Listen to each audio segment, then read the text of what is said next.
Hello students, in the last previous lecture you have learned what do you mean by alternating EMF or alternating voltage, alternating current. You have also seen what do you mean by RMS current. Then you have also learned what do you mean by phasors and what do you mean by phasor diagram. Let us revise what do you mean by phasor once again. Phasor is a rotating vector that represents a quantity which varies sinusoidally with the time, and the diagram representing that is nothing but the phasor diagram. Then you have also learned the AC voltage applied to resistor, that is AC EMF or AC voltage is applied across pure resistance. You have also learned that in such circuit, when there is only pure resistance, the current and the voltage are in the phase. There is no phase lag or phase difference between the voltage and current. What do you mean by that? It means that they are attaining their maximum value and minimum value simultaneously. You have also seen the phasor diagram for the same. Now, in today's lecture, we are going to learn the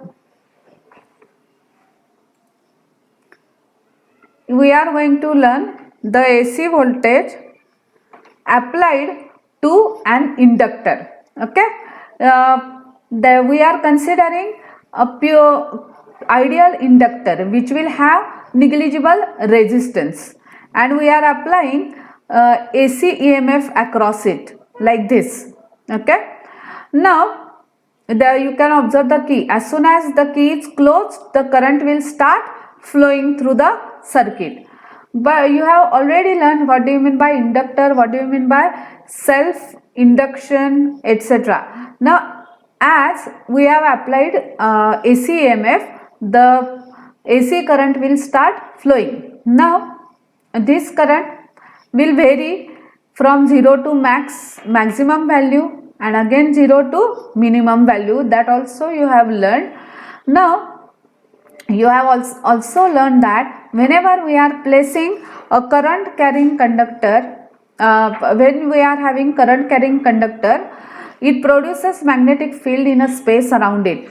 Now, if the current is constant, the magnetic field will be also constant. But now if the current is varying with time, the magnetic field is not constant, it is also changing. Okay, and such changing magnetic field will give rise to the electric field. This phenomenon you have already learnt in the previous chapter, and which is known as Faraday's law. Right here the same thing will happen. As soon as the current starts increasing or decreasing, the magnetic flux associated with this inductor will change, and due to this what will happen? Due to this the EMF is induced. Now, by Lenz's law, you know that the induced EMF will have the sign opposite, that is opposite to its cause. Now, what is cause of induced EMF or induced current in this case? The rate of change of current with respect to time, and therefore we can represent the induced EMF like this: minus L into di by dt minus sign by Lenz's law. Okay, so this represents induced EMF.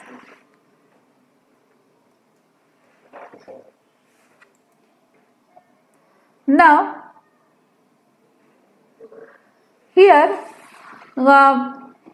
if you want to maintain the flow of the current in the circuit, equal and opposite EMF should be also applied. Okay, and then we will apply Kirchhoff's second law, that is voltage law. Now, there is no resistance in the circuit, and therefore directly we can write the applied EMF is E and induced EMF is E dash.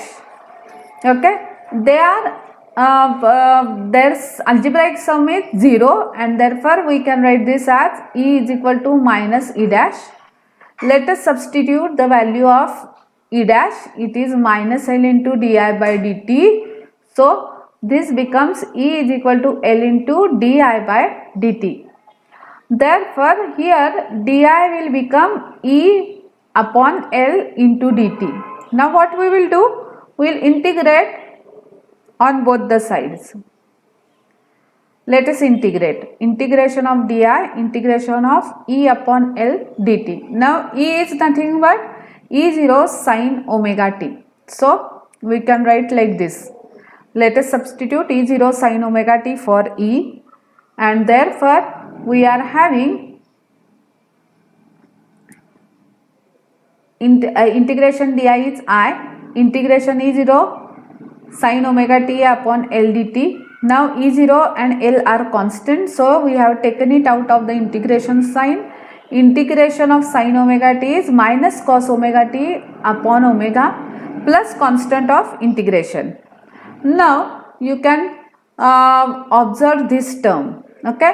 Now this constant of integration will obviously have the dimensions of current, because you have already learned the principle of homogeneity of dimensions in your 11th standard, right?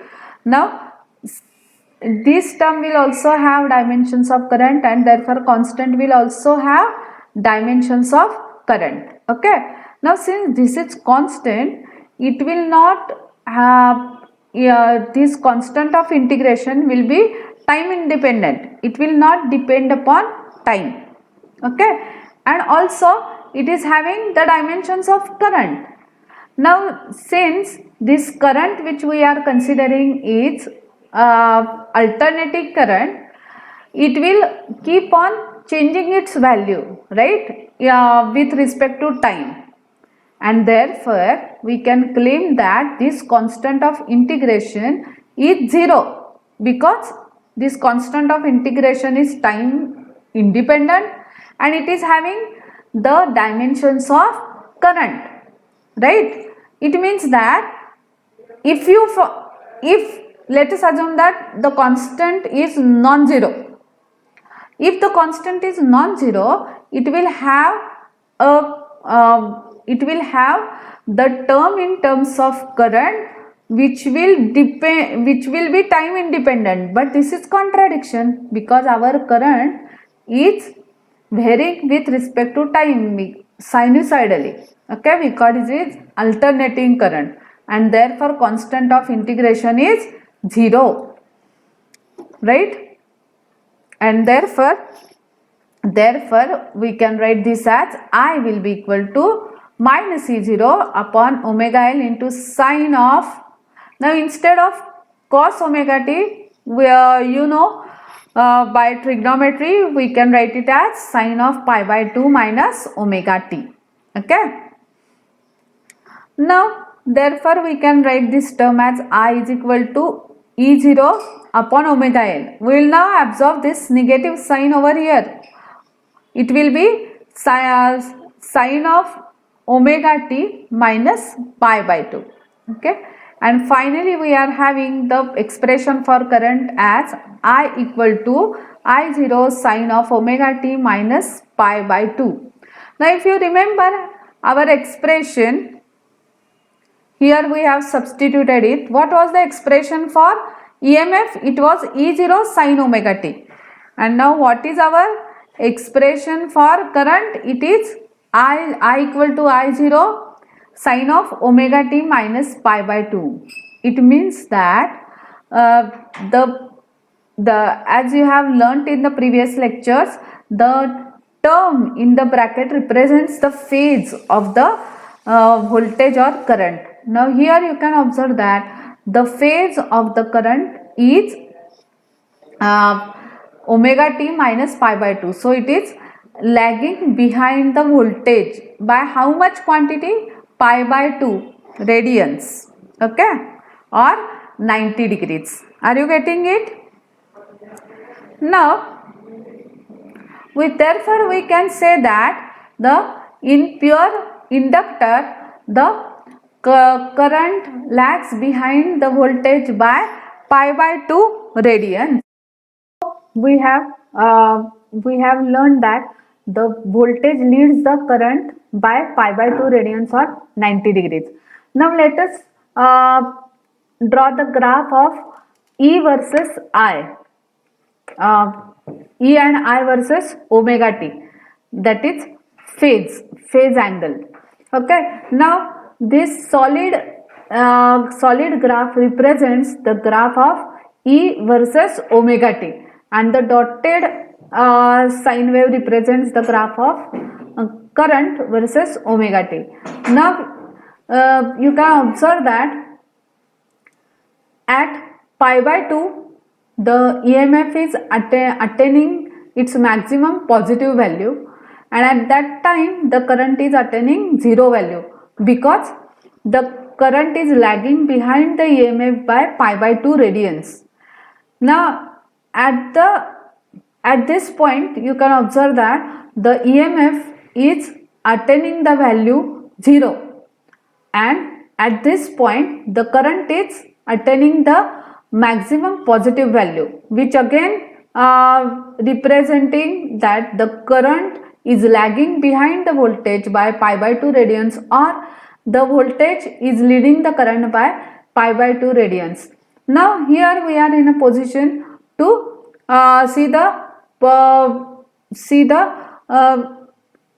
see what happens at origin. At origin, obviously, the EMF is 0. Now what about current? Current is lagging behind by pi by 2 radians, and therefore it will have negative maximum value. Are you getting it? And therefore you can observe the negative maximum value I0 over here. So in this way the EMF and current are varying with respect to omega t, that is phase. You can clearly observe that there is a phase difference of pi by 2, that is both are not attaining the values, maximum values and minimum values at the same time, like in the circuit which was having only pure resistance. Instead there is a phase lag of pi by 2 radians. EMF is leading the current, and the or we can say that the current is lagging behind the EMF.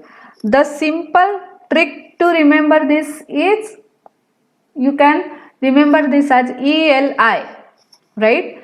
E is EMF, L is inductor, and then we are writing I. It means that in inductive circuit EMF is leading and current is lagging. Now let us draw the phasor diagram. Okay, now here you can observe that the peak value EMF E0, phasor E0, what is E0? Peak value of the EMF.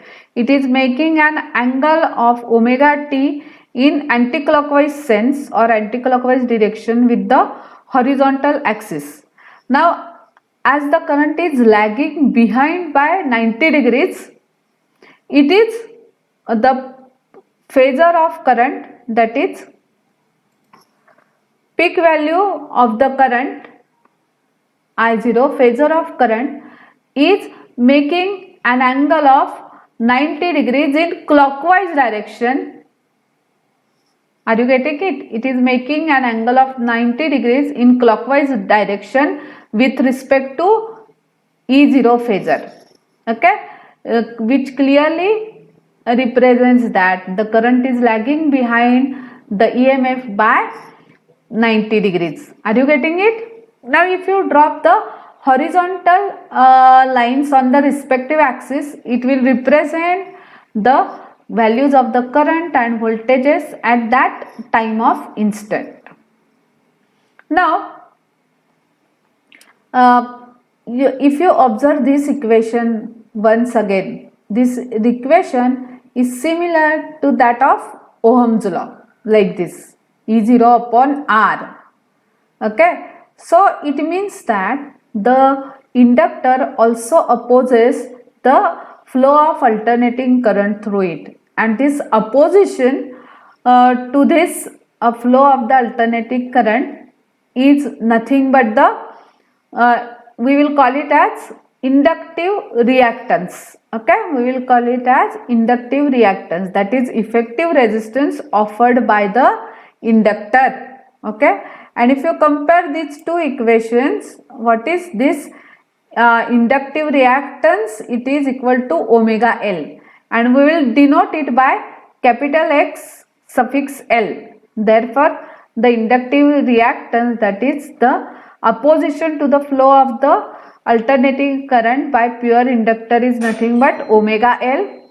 Now omega is 2 pi f, where omega is the where f is the frequency of the AC supply. It is equal to 2 pi fl, right? Now you can observe that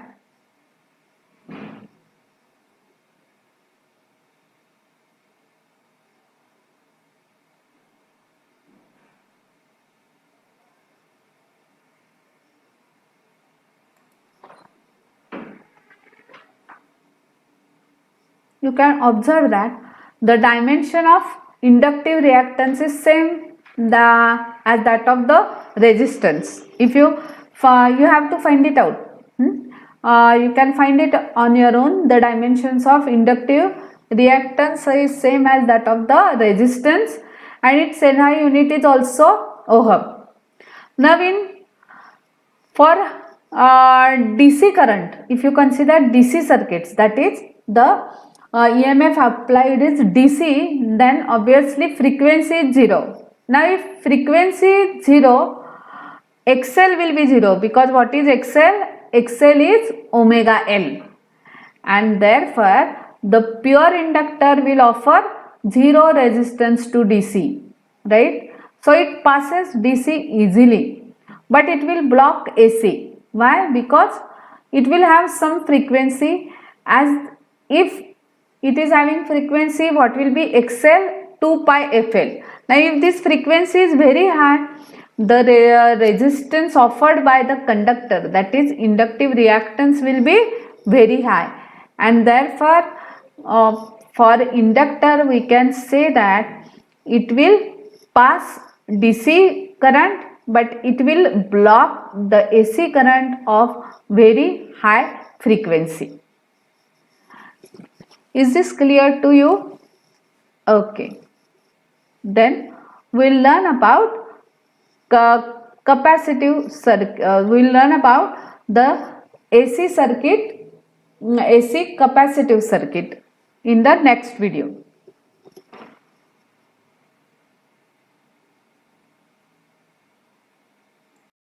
Let us consider a capacitor having capacitance C connected to a AC source with EMF, which is given by the equation E0, E equal to E0 sin omega t. Now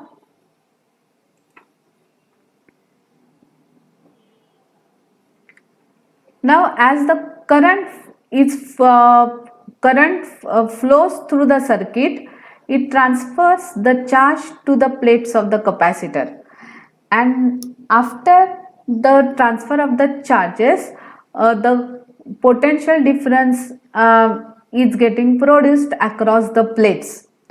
But now since the current is changing sinusoidally, when it will reverse its direction in the next half cycle, the capacitor will get discharged, and therefore for every positive half cycle, capacitor will get charged, and for the negative half cycle, the capacitor will get discharged, and therefore alternately the capacitor is getting charged and discharged. Now let us consider that Q charge is there on the capacitor at some time instant t. Now at that time instant t, the potential difference across the plates of the capacitor is given by the equation V is equal to Q upon C, or Q is equal to CV. Now the instantaneous value of the current is nothing but dq by I will be equal to dq by dt. Therefore d by dt of CE. What is E?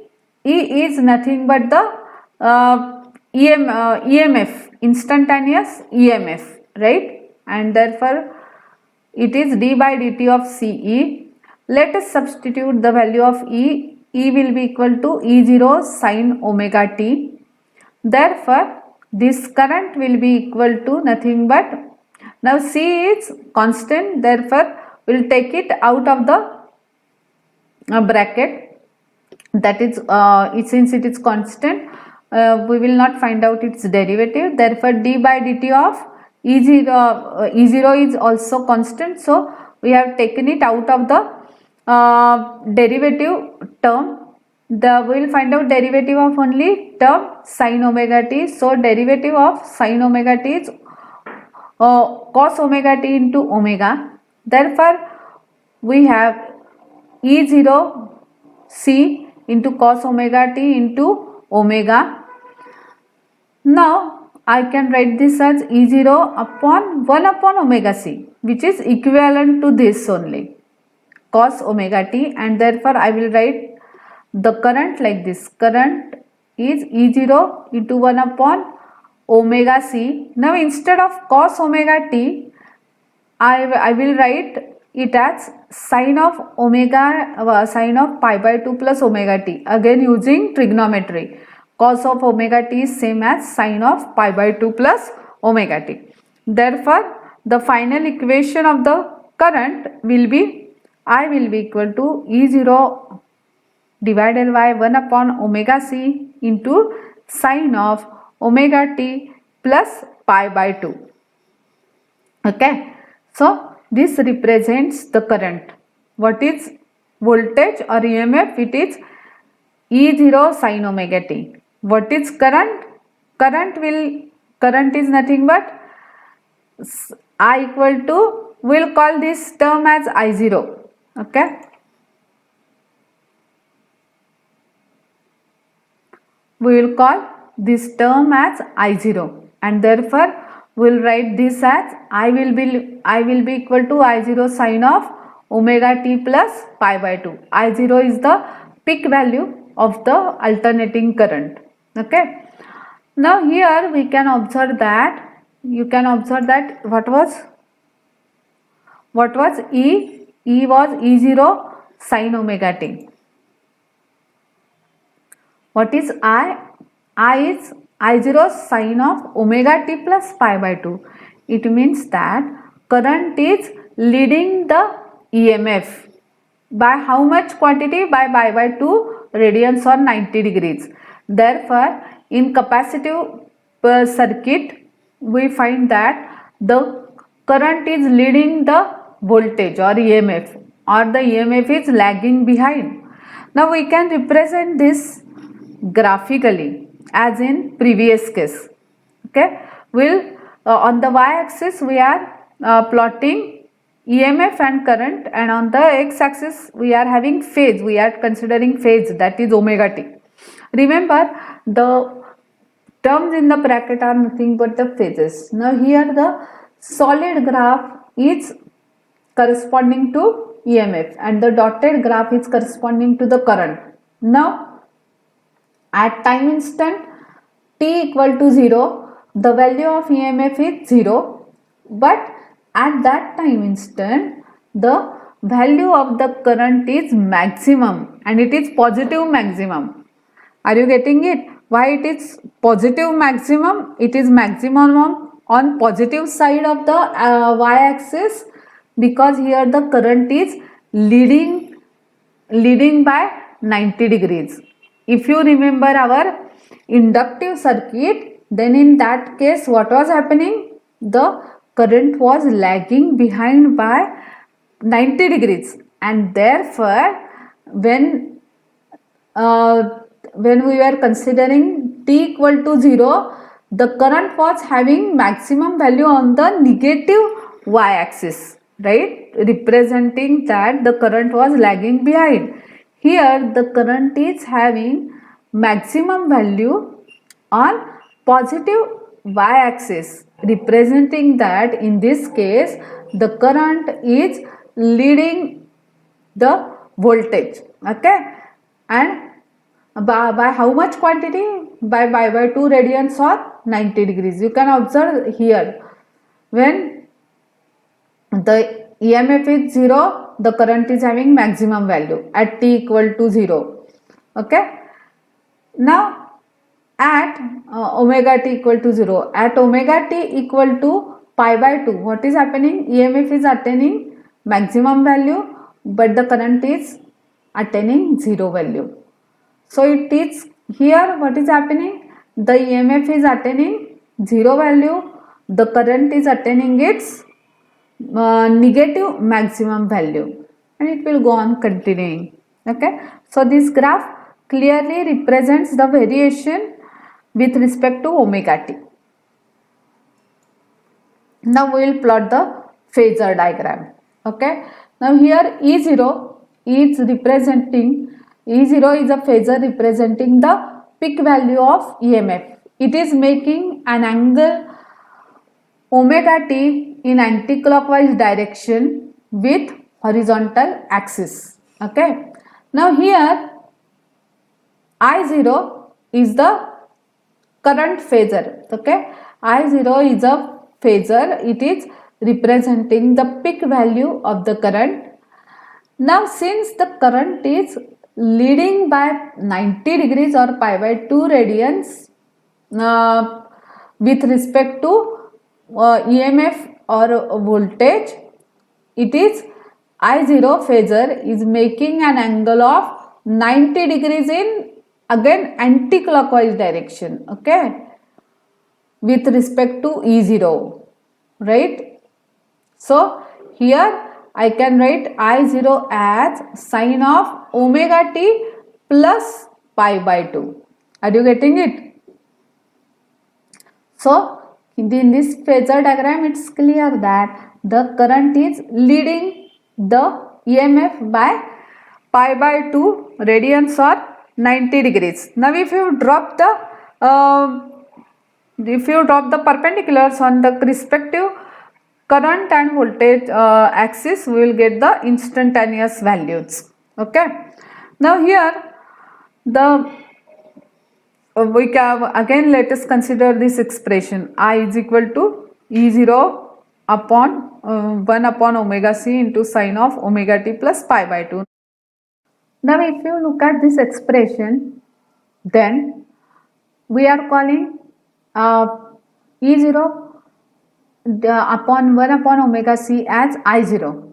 Now if you compare this, so I can write I0 will be equal to E0 upon R. Now if I compare this with this expression for Ohm's law, I can call this 1 upon omega c is nothing but the effective resistance offered by the capacitor to the alternating current passing through it, and therefore we will call it as capacitive reactance, and we will denote it by capital X suffix C. Okay. So X suffix C, that is capacitive reactance, is nothing but 1 upon omega C.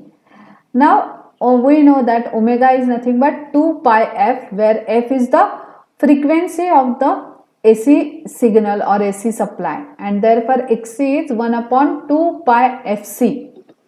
Now if you find out the dimensions of this capacitive reactance, now the dimensions of the capacitive reactance are same as that of the resistance, ohmic resistance,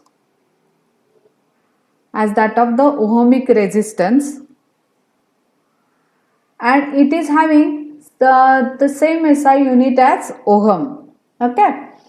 Now Xc varies inversely with the frequency of the applied signal. Now for DC circuit, that is, what is DC circuit? When we are applying DC signal. Okay. Now for DC circuit, frequency is 0. Now if the frequency is 0, what will be the capacitive reactance Xc? It will be infinite. 1 upon 0 is infinite.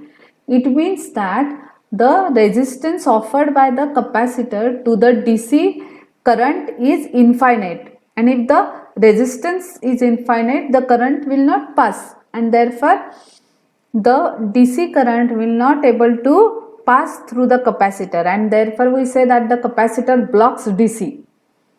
Okay. Now if you consider any AC circuit, okay, specifically if you consider the AC circuit having large frequency, if this frequency is large, then what will happen?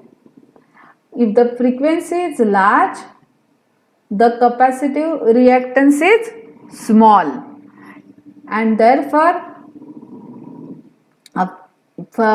AC signals of very high frequency can pass easily through capacitors. Okay, so and even if the frequency is small, even if the capacitive reactance is high, the AC signal can pass through capacitor. So in short, the capacitors block DC and capacitors allow AC. Okay. So in the next lecture, in this lecture, we have seen the AC circuit with pure inductor, AC circuit with capacitor. Now in the next video, we will learn both L and C simultaneously together in the AC circuit. We will also include resistance in the same circuit, and therefore we will call it as LCR circuit. So in the next lecture, we will consider, in the next video, we will learn about LCR AC circuit. Thank you.